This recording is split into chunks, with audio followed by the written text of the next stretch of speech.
Comme son nom l'indique, Monsieur Mangas est un fan de manga. Dernier de la race des guerriers mangas, il parcourt le mangaverse à la recherche d'œuvres à critiquer.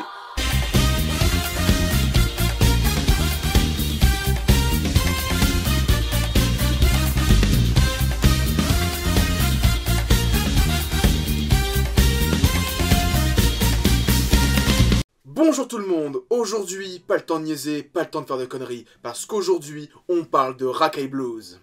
Et pour les deux du fond qui sont encore intéressés par les lettres du Scrabble, on se retrouve en fin de vidéo.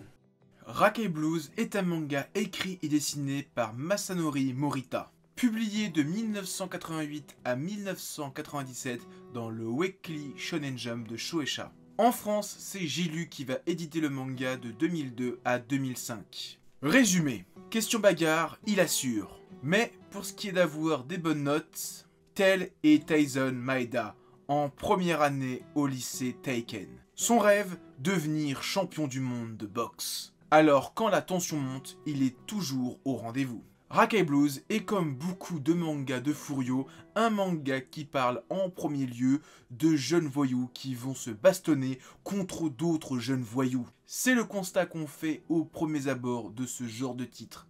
Mais quand on gratte le léger vernis de délinquant, on découvre en fait pour la plupart des œuvres sociales sur des jeunes délinquants en pleine perte de repères. Et tout comme Young GTO un an plus tard qui mettait en avant des voyous qui vont remettre dans le droit chemin d'autres voyous avec une philosophie à base de « je te cogne pour que tu comprennes », Masanori Morita se fait donc le précurseur des voyous à la dimension sociale qui apporte une philosophie de vie à des jeunes. Et bizarrement, à l'instar de l'univers de GTO, l'auteur a fait quoi quelques années plus tard? Il a mis en avant un professeur qui va remettre dans le droit chemin des voyous. Mais on n'est pas là pour parler des autres œuvres de l'auteur, parlons plutôt de son premier manga, qui est l'un des bijoux, que dis-je, l'une des pépites du Jump des années 90, Rakai Blues. Comme je l'ai dit, la série a une dimension sociale. Dans l'inconscient collectif, on a plutôt tendance à associer au manga les délires de conquête du pays où un lycéen rêve d'unir son école, puis d'unir toutes les écoles du coin, puis toutes les écoles du pays. Dans Rakai Blues, il y a un petit peu ça, mais le gros de l'œuvre, ça reste quand même un slice of life sur une bande de lycéens du lycée Teiken. On va suivre un groupe dans ses délires totalement barrés, on va les suivre dans les moments de joie comme les moments de malheur. On sera là quand ils iront s'amuser, draguer des filles ou bien même douter. Et ce au fil du temps, car le manga ne se déroule pas comme la plupart des autres mangas Slice of Life sur une seule année, mais bien sur toute la période du lycée. Et ça fait plaisir. On va donc suivre tour à tour les membres de la bande de Taisen Maeda et découvrir leurs problèmes. Avec eux, on va pouvoir aborder différents thèmes de l'adolescence, que ce soit les histoires d'amour qui sont très présentes dans l'œuvre, ou encore de croire en ses rêves et en son avenir. Ça, c'est vraiment l'un des maîtres mots de l'œuvre, croire en ses rêves et ne jamais abandonner ses proches. Et pour Maeda, ses proches, c'est qui? Sa famille et ses amis. Et des amis, il en a un paquet, il en a énormément. Et malgré ce nombre relativement important de personnages qui gravitent autour de lui, on va petit à petit découvrir chacun des membres du groupe. Et au final, on aura l'impression de faire partie de ce groupe. On va quasiment savoir chacun des petits secrets de chacun d'entre eux. Et malgré qu'ils soient tous différents, qu'ils viennent tous de milieux différents et qu'ils ne se seraient sûrement jamais côtoyés, eh bien, il y a une personne qui les a rassemblés. Leur chef, Taisen Maeda. C'est un jeune lycéen rêvant de devenir boxeur. Et alors qu'il aurait pu passer une scolarité un peu plus calme, il va se retrouver mêlé à des disputes entre lycéens et plus tard entre lycées. Et le seul moyen de régler les différends, c'est avec de la baston.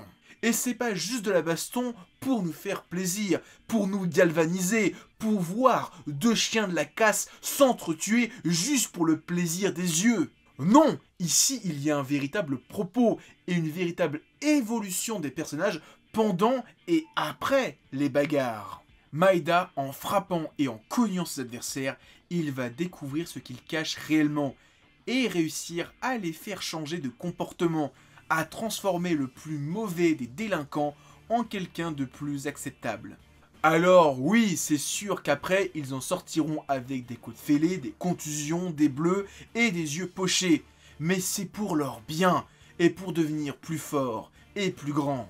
Je trouve qu'un des exemples les plus pertinents dans cette évolution et ces changements de comportement après une bagarre avec le héros, c'est lors de sa rencontre avec le personnage de Onizuka de Shibuya. C'est quelqu'un de totalement détestable qui contrôle sa bande par la peur. Eh bien, après sa défaite contre Maeda, il va tout doucement changer de comportement. Et en parlant de Onizuka, ça m'amène à parler d'un des trucs les plus classes de ce manga, à savoir les 4 Kaïds des quartiers de Tokyo, aussi appelés les 4 rois du ciel. Pour moi, c'est à partir de l'apparition de ces fameux rois du ciel que le manga va gravir une énorme marche.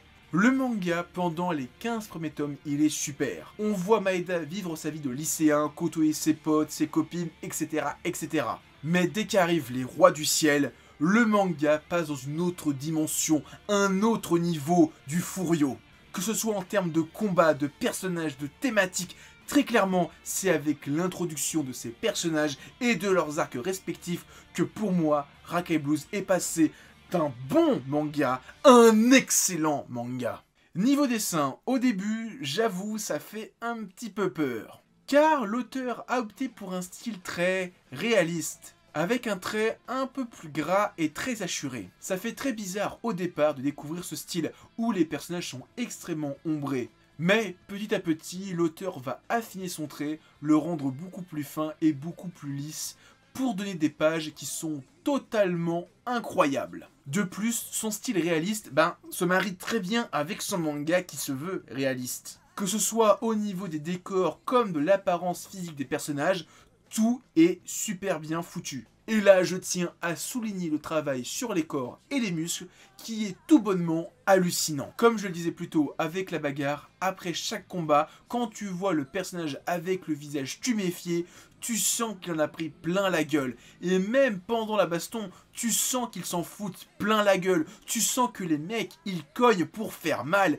qu'ils cognent pour mettre à terre le mec d'en face. Eh bien, en termes de dessin, ça se ressent. Tu sens que les coups, ils font mal. Tu sens que les bleus qu'ils ont sur la gueule, ils font mal. Et enfin, l'auteur s'amuse souvent à jouer un petit peu avec son style. Comme à plusieurs moments quand il a créé des petits sketchs en mode super déformé où on a cette apparence réaliste mais avec ce look SD. En conclusion, Rakai Blues c'est un super manga. Le genre de manga pour lequel je suis dégoûté de ne pas l'avoir découvert plus tôt pour l'avoir dans ma collection. Parce que quand je vois le prix des intégrales qui dépasse les 4 chiffres pour 42 tomes, ça fait très mal à mon rein. Très clairement, Rakai Blues est peut-être sorti trop tôt en France.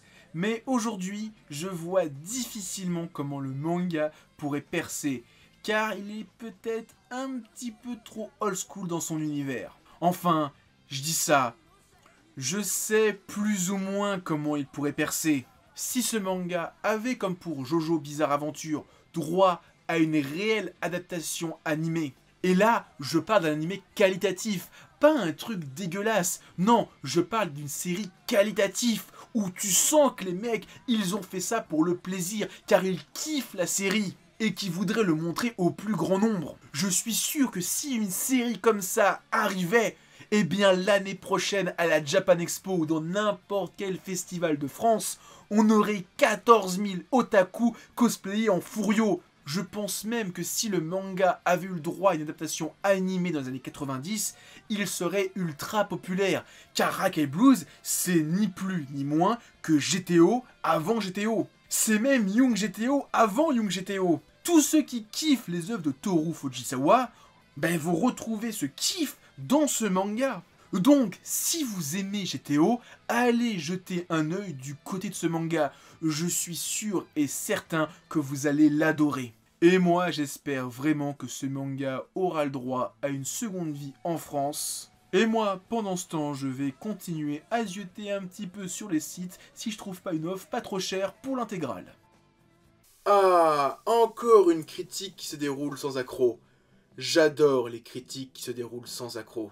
Ouais, et bien maintenant tu vas nous parler sans accroc de la lettre. Mais t'inquiète, tu sais, hier j'ai farfouillé un petit peu dans ma mangatech et je suis tombé sur la lettre R. T'es sérieux? Je suis très sérieux et maintenant qu'on a 4 lettres de l'alphabet, je vais peut-être enfin comprendre qu'est-ce qu'on nous veut.